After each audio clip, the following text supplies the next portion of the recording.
All right, good morning, traders. Today is September 28th, 2023. My name is John Carrigan. I moderate the BYOB trading room. I want to thank everyone for being here. All right, my SPY pivot this morning, 424.90. Above, I'm a bull, below, I'm a bear. All four indices and the FNGU still in daily downtrends. Some of the indices have made contact with diagonal support lines where we observed in a smaller time frame bounces. USO crude oil broke out of the bull flag, producing higher highs yesterday. UNG still stuck in a range between 6 and 8. Silver is still in bullish consolidation over 2050. Gold is still in bullish consolidation over 175. Although the 175 support line was spiked yesterday. We'll see what happens. U.S. dollar index reached new highs yesterday, up around 106.80, currently pulling back this morning. GDP announcement, 8:30 today. That should move the markets. And let's not forget, Jerry speaks at 4 p.m. Let's go look at some charts. Good morning, Alan. All right, let's get the daily chart up here. Let's get the SPY out. And let's take a look at what we got. All right, so this is the uptrend line, and that's simply connecting the October low. There's the October 13th low. And this low right here, the March low, and you can see here we make contact with the diagonal support right here yesterday. So there you got a tail candle into there. That does not mean that the downtrend is over. Yesterday's candle, lower high, lower low. Price action, 3 EMA, 8 EMA, all still underneath our 17 EMA trend indicator. Okay, if we pull back, we've got lower highs and lower lows. This is a definite downtrend. So there's SPY. Let's go take a look at QQQ. All right, so there's the neckline for the SPY. You can see price action breaking through the neckline there. This probably goes right about there, and this probably gets lifted right about there. All right, so there's SPY. In the smaller time frame, we'll go look at QQQ in just a minute. On the 15-minute chart, okay, we've got a possible higher low. No higher high yet. We have to beat this high. We have to beat this high or this high right here. So no higher high yet. Could bull flag on the smaller time frame till the end of the day, and then see if they can rock it up into the close. We'll see what happens. All right, so there's SPY on the 15. Going back to the daily. Okay, let's look at QQQ. All right, so here's QQQ. Here is the neckline. Haven't quite broke the neckline in a daily downtrend with lower lows down here and lower highs. All right, so QQQ also in a downtrend. Here is the support line right there. There's diagonal support, and you can see they blasted through that. So we'll see where they wind up finding support. So here's a shelf of support over here, and you can see QQQ found a temporary home right there where this lines up with the M pattern pivot right there. See that M pattern apex. And we found some temporary support right there.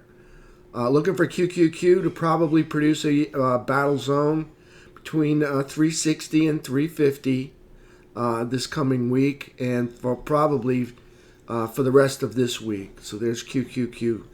Let's take a look at FNGU. All right, here we are with FNGU. We have a neckline break right through here.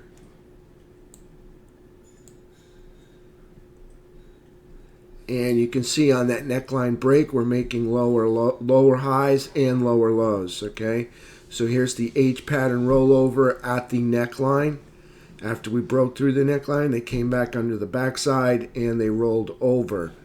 So things aren't looking too good for FNGU. I don't see support. This is the first area of support, and you can see we touched it 137.90 yesterday. And that support is made from actually price action way back here in 2022. All right, I don't consider it like real solid support, but it is support. So we could fade down to 116 and 102. We'll see what they want to do here on FNGU. I don't know how much lower they want to go with this. Pullback that they had was nice. Probably like to see it consolidate over to the right for probably a couple months. That would be good. So there's FNGU, daily downtrend. Yesterday's candle, lower high, lower low, but a tail candle bouncing off of support in the smaller time frame. So you got price action, the 3 EMA and the 8 EMA all underneath our trend indicator. This is in a downtrend. The trend has not changed yet. So there's FNGU. Take a look at Diamond Dow. Here's Diamond Dow also making a connection with secondary diagonal support. This would be primary diagonal support. This is secondary right here. And we got a slight bounce off of secondary diagonal support right there. Yesterday's price action, lower low, lower low, lower high. Everything underneath the trend indicator. We got price action, 3 EMA, 8 EMA, all underneath our trend indicator right here on Diamond Dow. Diamond Dow is in a downtrend and hitting diagonal support at this time. So let's take a look at IWM. Here's IWM making a connection with diagonal support 2 days ago. So you can see right there, here's diagonal support. Not quite kissing it, but coming very, very close. That's close enough for me. But you can see here is the neckline for the head and shoulders pattern. Right through there. This would be the head, left shoulder, right shoulder, breakdown on the neckline. So after hitting diagonal support, it's possible that IWM makes its way or meanders its way back up to trend indicator and to test the backside of this neckline. They still have not tested it yet. So there's IWM. After testing that, if they fail to make it through, I would expect bullish consolidation over to the right. So there's IWM. Also in a downtrend. All right, so let's go take a look at USO. All right, so here's USO. Here's our bull flag as price moves up over to the right, consolidates for 5 days, and then we got a breakout right over the highs right there. Hopefully this is not a false breakout, but we'll see what happens. Truthfully, I didn't want it to break out. I wanted it to consolidate for at least another month, put in a nice shelf or a consolidation base, something to hold price in the near future before taking off further to the upside. So there's USO breaking out to new highs. UNG still consolidating in this bear flag that's just winding up price. I mean, just boom, boom. Consolidating right now. It was between 6 and 8. Now it looks like it's between 650 and 750. So rolling into this tight range here. Still in a downtrend. Lower highs and lower lows. So we'll see what UNG wants to do. Price breaking out of this should be huge. We'll see what happens. SLV consolidating in a bullish pattern over the 2050 level right there. Silver testing that 2050 level once again. Yesterday, again, we've got a lower low, a lower high, no lower low yet. So there's SLV. GLD. Now GLD has, this is the 175 support level. Here's the bull flag pennant. Bulls needed to break the downtrend. Bears needed to break the support. Well, bears spiked the support line yesterday, so we'll see how much further they want to take it. I think they just spiked it. I don't think they're going to go too much further, but that's just my opinion. It doesn't mean anything, all right? You just follow price. Price tells you everything. So what we got here is bullish consolidation with a spike of the support line. So we'll see how far they want to go with GLD. Now let's take a look at our T21 indicators. Let's start off with T2122. All right, so here we are, T2122. Notice price action still in the sell zone. So we entered an area of oversold again yesterday. We popped out of it, came back in oversold. Now we're still in the sell zone. So this is an indication that the market's not done selling just yet, even though we hit some diagonal support. All right, so there's T2122, T2123. Bearish all day until about 2 o'clock, and then they hit a roadblock. The bears hit a detour, and they are off in another path for a short term. So here we are with 4 or 5 green trend indicator balls kind of turning it around on the 15-minute time frame. If we look on the 3-bar, still got a whole lot of space between price action and our 17 EMA trend indicator. Just beware. That's why the caution flag is out. That's why the prints in amber is because there's still selling happening. So there's T2123, still a long way from producing a green trend indicator ball on T2123. FNGU indicator. All right, so this is pretty much how the market worked yesterday in the SPY and the QQQ. Started out, then we rolled down, hit that diagonal support about 2:15, 2 o'clock, right there. All right, and then we took a bounce, and here's the bounce, and you can see here's the six green trend indicator balls as price in the FNGU spiked the support line and is now meandering its way back up to the downtrend line. So we have a downtrend line way up here. I don't know if they get all the way up there. It's a lot of work to get all the way up there, but we'll see how high they want to take it.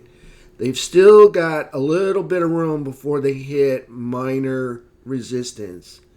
So we could see some more upside again today in the smaller time frame. But on the bigger picture, we're still in a downtrend. So there's FNGU.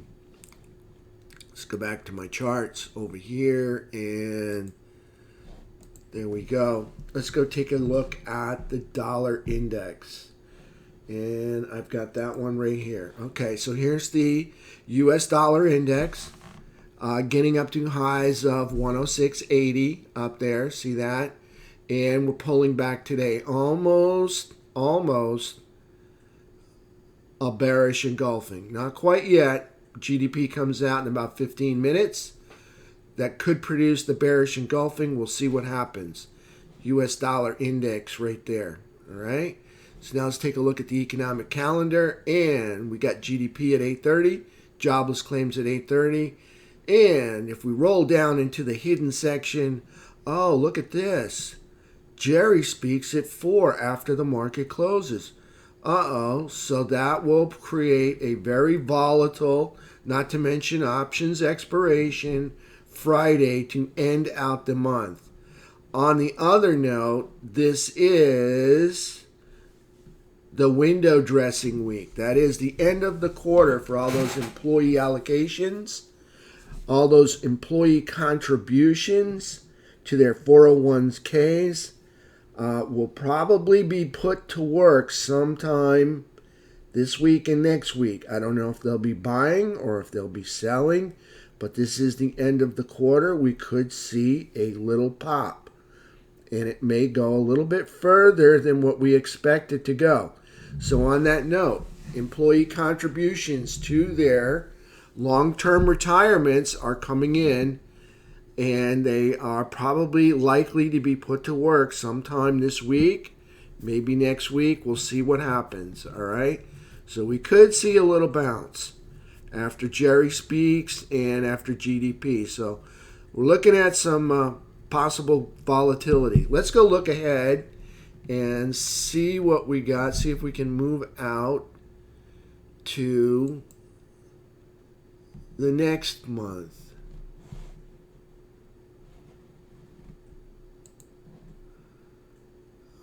See what I got here. No.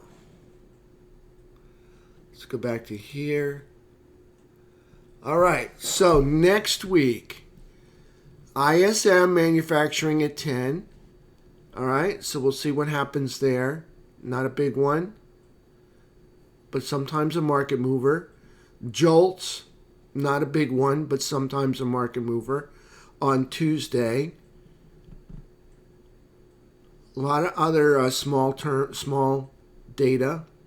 I'm looking for big stuff. Actually, it's kind of a light week next week, so not too bad for next week. So whatever direction they want to push it into, I don't see any resistance other than the U.S. dollar index. All right, so that's it for the morning market conditions and analysis. I want to thank everybody for listening. I want to thank everyone for subscribing. I want to thank all my members for being here today. I hope we get some good trades. We'll see what we can produce. Looking forward to next week. Other than that, that's it. I'll see everybody this evening at 4, where I'll do a market wrap-up. Now I'm going to take questions in the trading room. If you guys got some questions, go ahead and post them up there, and we will take a look at them.